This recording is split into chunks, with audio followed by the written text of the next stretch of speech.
My name is Claire Hankey, and today is Tuesday, the 2nd of February, and I'm recording this at around 11:45 in the morning.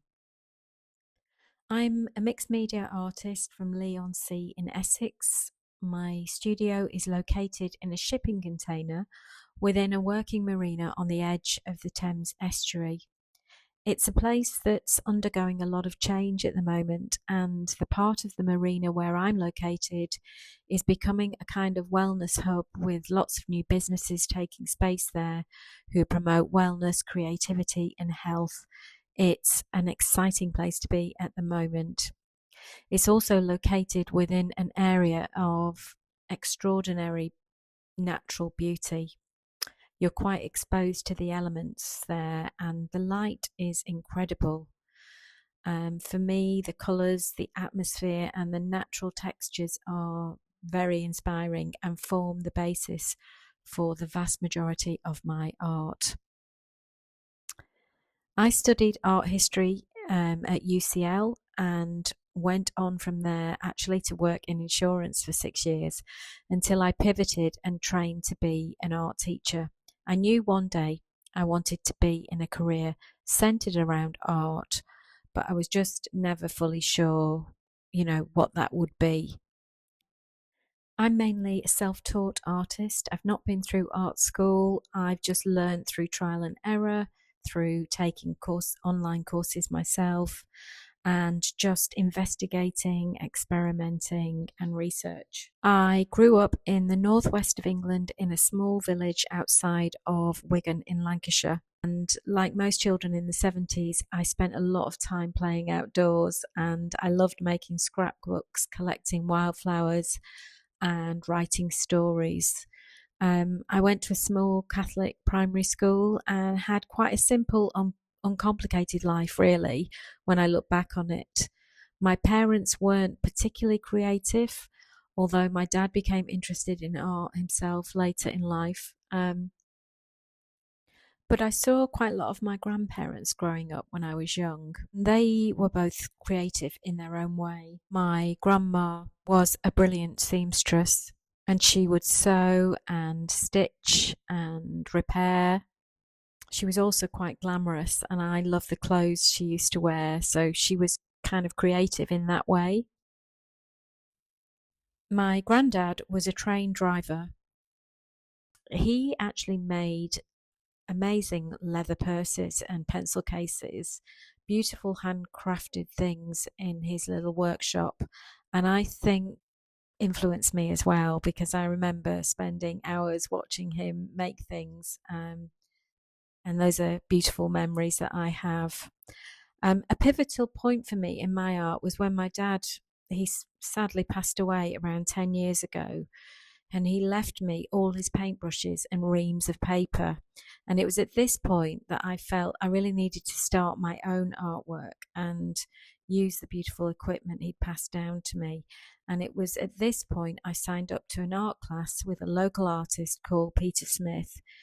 It taught me so much in such a short time. And he was an incredible artist. Sadly, he's not with us anymore, but I've got so much to thank him for, really. Um, yeah, I think my love of outdoors, collecting and collaging, have come from those experiences that I had in my first 10 years.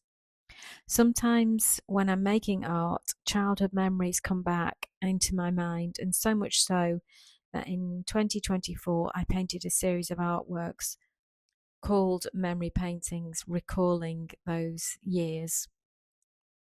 I also, for research purposes, did a podcast that year as well, which is something that was quite alien to me, but it was wonderful, really. I think I did 12 episodes interviewing artists about their childhood and how it had impacted their art making. There are definite themes that reoccur throughout my artwork. And the main one I would say is the theme of overlooked beauty. And I think overlook beauty in wild spaces. And again, I think that's rooted to my childhood experiences. And I'm also told that my work has a feeling of calm about it. And I think this comes from the idea of being outdoors and something I crave myself as I get older. My biggest influences are artists that have been experimental in their time. And I love all kinds of art. But I'm thinking of Helen Frankenthaler, I'm thinking of Turner, especially his later works, and more recently, the artist Cause, who I came across in the Moco Gallery in Barcelona. And I feel really inspired by the way he collaborates with different brands and works across different mediums. Right now, I am focusing on what I've learned actually from my very recent printmaking residency in Barcelona, where I was trained by a master printer into new techniques. So I'm really going to focus this year on embedding the knowledge that I've learned there, I feel.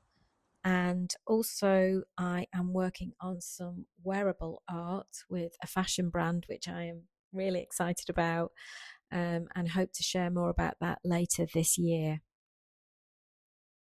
You asked, have I tried any unconventional mediums or techniques? Not so much unconventional, but I did complete a series of paintings last year just using oil sticks and my hands. So I was wearing gloves and I used my fingers to blend the paint. I loved doing that. It was completely different for me. Also, last year I tried painting with marigold extract, which is a very delicate pigment, beautiful. So I suppose those would be unconventional for me anyway. Do I listen to music or have any other type of background noise when I work? Well, sometimes when I work, I do listen to music, but I also enjoy listening to podcasts. I have them on in the background. I like um, political podcasts. I like crime podcasts. I also enjoy listening to football. So if there's a good game on, I will have that. Anything to keep me feel like I've got some company in the studio. What's the best reaction someone has had to my artwork? Last year I had somebody cry in front of my paintings in a good way. She said that the painting took her to a different place, and it was quite moving to see her respond in that way. I also had a lovely comment from a collector, Deborah, which I'll read out. She wrote, I find your paintings take me on a journey of both imagination and feeling. They whisper their intent through memories and nostalgia. The colours are so unique and evocative and loaded with something that appeals on an instinctual level. I thought that was lovely. What do I hope people take away from my artwork? I hope people can see the beauty in the overlooked through my work and make their own connections through the layers and the marks. Also, I like to think that my work will give people a sense of calm and curiosity, and maybe they have to work a little bit when they're looking at it. It's not obvious what it's about sometimes, and yeah, I just hope people can connect with it on some level.